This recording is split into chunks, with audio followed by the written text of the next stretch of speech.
fucking bounce it.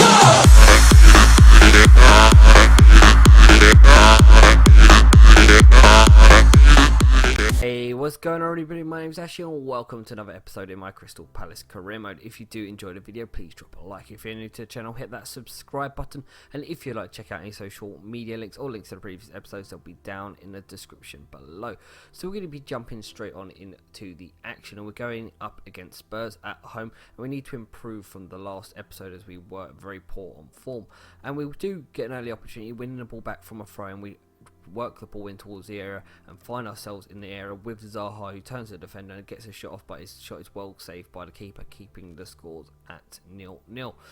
Then some nice work here in the second half. Spurs working the ball around in a very dull game, eventually finding a shot off which is straight at the keeper, and the keeper does well to gather and keep at 0-0.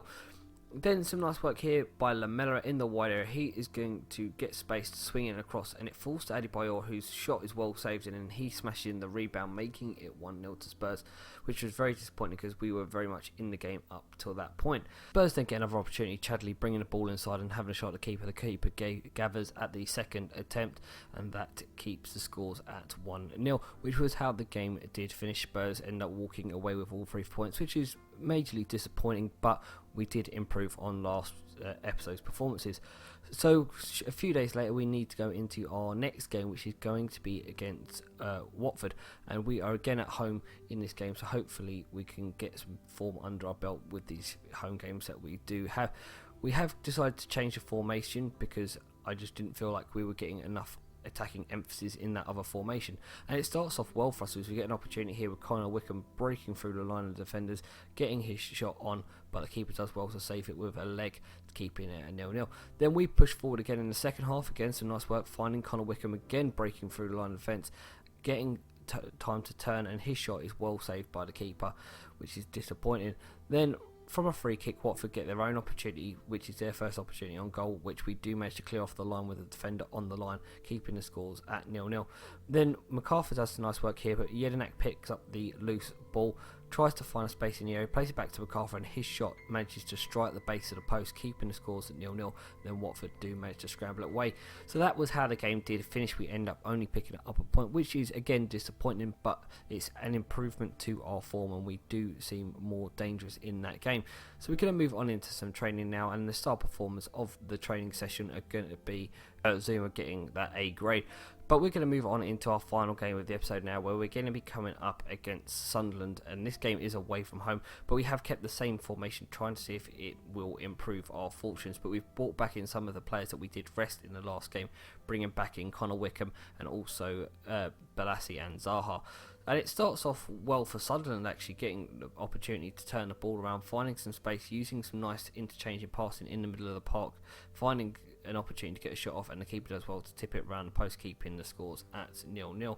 And they continue to push forward, being the home side, being the dominant force, trying to create opportunities. So nice work between Toivonen, picking up the ball and have his shot just dribbles wide of the post. And we are still at 0-0, pushing forward this time. We get the ball in the wide areas with Balassi, finding an opportunity to spin inside him, get an opportunity to get a shot off, but it's well saved at the near post by the keeper, and the scores remain at 0-0. But then we get another opportunity in the wide areas with Zaha picking up the pace, trying to drive at the defenders, and he is going to be taken out in the area, giving us a penalty. So we're going to step up with our man Charlie Austin, and he is going to have his shot well saved by the keeper, which is very disappointing to miss such an easy opportunity as a penalty. But just before half time, Sunderland get an opportunity of their own, trying to find space behind the defence, and a very patient build-up play that they do use, and the keeper does well to save it, keeping us in the game.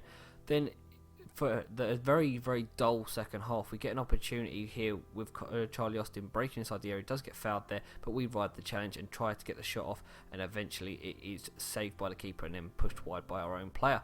And then from a poor kick out, we give the ball away sloppily. Defoe picks up the ball here in the 90th minute, looking to play the ball into Toivonen. Toivonen then plays it to Catamol, whose shot is well saved by the keeper, keeping the scores at 0-0, which was how the game did finish. So we end up picking up another point in this episode, which is okay, but still disappointing. We need to get 3 points on the board sooner rather than later. So we move on into another training session, and Jordan Much here picking up an A grade and making some decent progress. So in the next episode we'll be going up against West Bromwich Albion away from home, but until then, my name's Ashley, thanks for watching and goodbye.